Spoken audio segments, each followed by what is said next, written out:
तो दोस्तों, क्योंकि सांस भी कभी बहुत के आज के एपिसोड की शुरुआत में नोएना मिहिर को फल खिलाने की कोशिश करती है, लेकिन मिहिर को ये सादा और बोरिंग खाना बिल्कुल नहीं भाता। वो कुछ चटपटा और मसालेदार खाने की फरमाइश कर देता है और खास तौर पर गुजराती डिश ऊंधियू मांगता है। नोएना उसको याद दिलाती है कि वो दवाइयों पर चल रहा है, इसलिए ऐसा खाना मना है। इस पर मिहिर अपने ही अंदाज में जवाब देता है कि दवाइयों की वजह से ही तो उसे अच्छा खाना है, ताकि जुबान को कुछ स्वाद मिल सके, वरना उसकी पूरी जिंदगी ही बेस्वाद हो चुकी है। जब नोएना मतलब पूछती है तो वो बात को मजाक में टाल देता है और कहता है कि मरीज को मजाक करने की छूट तो होनी ही चाहिए। इसके बाद नोएना गंभीर होकर मिहिर को डॉक्टर की सलाह बताने लगती है। वो कहती है कि डॉक्टर ने कहा है कि मिहिर को धीरे धीरे सहारे के साथ चलना शुरू करना होगा। नोएना उसे वॉक करने को कहती है तो मिहिर शरारत के मूड में होता है। वो पूछता है कि क्या नोएना उसे सहारा देगी।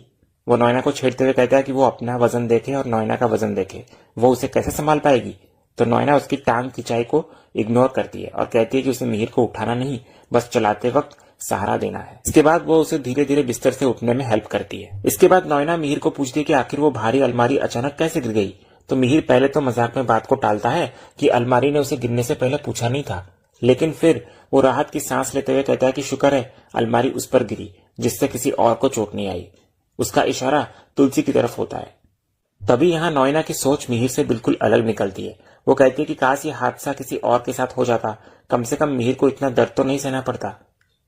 तो मिहिर उसकी इस बात पर तंज कसता है कि ऐसी बात सिर्फ तुम ही सोच सकती हो। इसके बाद नोएना मिहिर से पूछती है कि उससे कौन कौन मिलने आया था। तो मिहिर खुश होकर बताने लगता है कि सब आए थे, लेकिन गौतम का आना उसे सबसे ज्यादा चौंकाने वाला और सुकून देने वाला लगा। मिहिर को एहसास होता है कि गौतम को अभी भी उसकी फिक्र है, लेकिन तभी मिहिर के मन में एक गहरा सवाल उठता है। वो सोचता है कि अगर गौतम को उसकी इतनी फिक्र है तो उसने परी के खिलाफ केस क्यों लड़ा। मिहिर शक जताने लगता है कि शायद गौतम को किसी ऐसे शख्स ने हायर किया है जो वीरानी परिवार को पसंद नहीं करता। ये कहते ही वो नोएना की आंखों में देखते हुए अचानक पूछ लेता है, कहीं वो तुम तो नहीं। तो ये सुनते ही नोएना के होश उड़ जाते हैं। उसकी घबराहट इतनी ज्यादा बढ़ जाती है कि उसके हाथों से दवाइयां छूटकर जमीन पर गिर जाती है।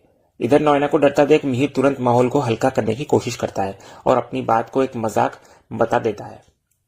तभी नोएना अपनी घबराहट छुपाते हुए नाराजगी जाहिर करती है और चेतावनी देती है कि उसे ऐसे मजाक पसंद नहीं है। अगर ऐसा दोबारा हुआ तो वो चली जाएगी। मिहिर कहता है तो चली जाओ, लेकिन साथ ही एक शर्त रख देता है, जाते वक्त तुलसी को अंदर भेज देना सपोर्ट के लिए। तो नोएना इसे भी मिहिर का एक और मजाक समझकर टाल देती है, लेकिन यहाँ मिहिर मन ही मन एक गहरी बात सोचता है। वो खुद से कहता है कि जब वो मजाक कर रहा था तब नोएना नहीं समझी, और अब जब उसने अपने दिल की असली इच्छा जाहिर की तो नोएना ने उसे मजाक समझ लिया। दूसरी तरफ फैक्ट्री में वैष्णवी काम कर रही होती है और चारों तरफ साड़ियां सूख रही होती है।